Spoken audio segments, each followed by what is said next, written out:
नवाज शरीफ साहब 21 अक्टूबर को पाकिस्तान तशरीफ दफा ना इनकी हम प्लेटें गिरने देंगे। नवाज शरीफ साहब 21 अक्टूबर को पाकिस्तान तशरीफ ला रहे हैं। ये करप्ट और बिकाऊ अदलिया के कंधों पे चढ़कर तशरीफ तो ला रहे हैं, लेकिन इस दफा ना इनकी हम प्लेटें गिरने देंगे और ना इनको हम फरार होंगे।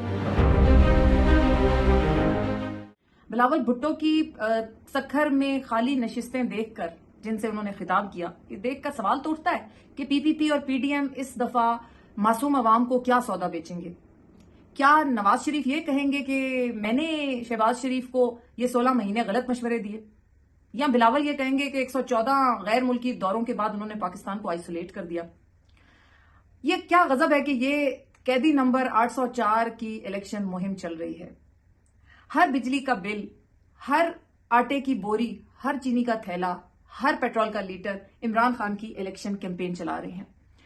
ये अभी पिछले साल मार्च में यहां 51 मुल्कों के वज़राए खारजा इकट्ठे थे, और अब क्या दौर है कि ये वही मोहम्मद बिन सुलेमान है जो कहते थे कि वो पाकिस्तान के सफीर हैं, आज हमारी एक कप चाय को ठुकरा कर इंडिया चले गए।